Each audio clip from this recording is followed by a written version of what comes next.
right now, Pittsburgh's best sports show is about to begin. Call us or tweet us. We've got things to talk about on the Ireland Contracting Nightly Sports Call, powered by FanDuel Sportsbook. All right, Ken, thanks very much. Good evening, everyone, and welcome to another edition of the Ireland Contracting Nightly Sports Call. This is the Fan Cave. This is where we talk sports with you at 412-575-2600. Tweet at KDPomp or at Chris Mueller, PGH. We're here until 11 o'clock. Chris Mueller up at 93.7 The Fan, and I see Ken probably didn't see your tweet. I just did, so I saw what you were trying to do. Legendary Ken Rice. You're trying to move your way in, although I understand that Andrew has raised the amount of money that he's thrown into the pot here. So regardless of your compliments on Twitter, it's going to take a little bit more than that for you to get the proper introduction that you so rightly want from Ken Rice. Well, I mean, I did get it tonight. I mean, so it helped. I need my name. It was generic. It needed to be more than that. Generic? You know? Yeah, just generic. Well, it was just your name. I mean, what's? You wanted something what more do you than want that. him to do? I mean, the inimitable. You were talking about something like that. All right. I mean, I would take that, Ken, if you're listening. He's listening. The inimitable, the often imitated, never duplicated Chris Mueller. I'm trying to think of the right word. The well-coiffed Chris Mueller. Anything you want, Ken. I'll just, I'll give you some suggestions if you want. I'll send you a text if you just give me your number. Oh, Andrew's watching, I'm sure. Now you got to make the next move, Pony. All right. Thanks for joining us tonight, and we want your phone calls at 412-575-2600. Interesting day given the coronavirus situation here, Chris, and I noticed today there was a new mask mandate handed out by Dr. Levine and Governor Wolf talking about you must wear them now inside or outside, and that includes sporting events. However, later in the day, the Steelers put out a statement and said basically that they've talked to the governor's office and that the masks have to be worn, but not in games. That also is true of the Pitt Panthers. Now, the difference, I suppose, is if you're talking about high school sports, they don't have the kind of texting that professional sports leagues do, that even college conferences do. These guys have money, they spend it, they get tested every day, so therefore I don't think there's much transmission on a field, that you see from coronavirus. On the other hand, if you don't have it, then there could be. So what's your take on this mask mandate, and can it work? I mean, I don't think it's a bad idea. I think anything that you can do that tries to, limit the spread in general, I think is a good idea. I do think the one thing when I look at the NFL and consider the fact that the guys aren't going to have to wear it on the field, though, Bob, is, think about the time of year we're heading towards, where in a lot of cities where they're playing outdoors and it's cold, don't guys still wear the whole sort of face shield where only their nose and maybe their eyes are visible when it gets really cold in some of these places?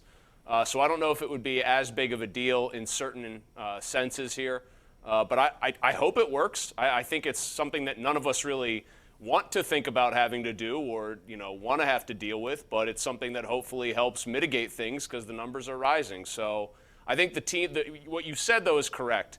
The pro and college teams, the resources on hand to make this not a necessity for them to prevent some sort of spread during the game, those sort of speak louder than do things for high school sports or high schools in general. I mean, it does come down to a numbers game and a money game and a resources game when you talk about that.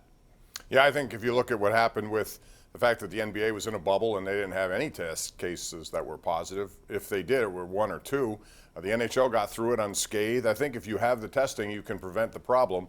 And I think even the NFL, despite the fact it's not in a bubble, if you look at the numbers, this week 17 positive tests out of 38,000. I mean, they can mitigate it because of testing, while PIAA sports, high school sports simply cannot do it. So we'll see how it works, and you wonder if it's going to apply this week for the PIAA championship games we're going to see across in Hershey, because apparently the PIAA tried to get in touch with the governor and did not get a reply, because I'm not so sure what they're going to do in that situation. All right, let's talk the Steelers. And today, interesting that Ben Roethlisberger came back to Mike Tomlin with regard to his MAC conference comment.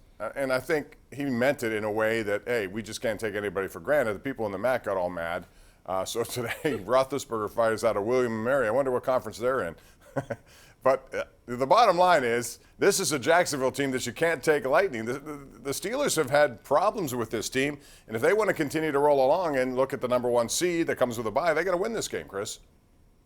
It hasn't always been yes, you're exactly right about that part. They can't take anyone lightly. That's That's sort of one little advantage. I know people are probably sick about hearing whether or not, I think or anyone thinks that the Chiefs with one loss and a couple close wins are better than the Steelers.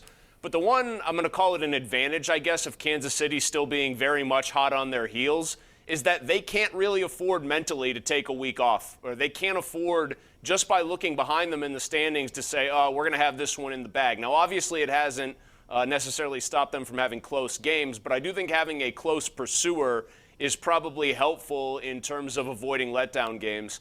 The one thing I will say about the Jaguars and Tomlin's tenure, it hasn't usually been easy when they have one. But when Jacksonville has been a bad team, and they are a very bad team this year, Tomlin does handle his business against them.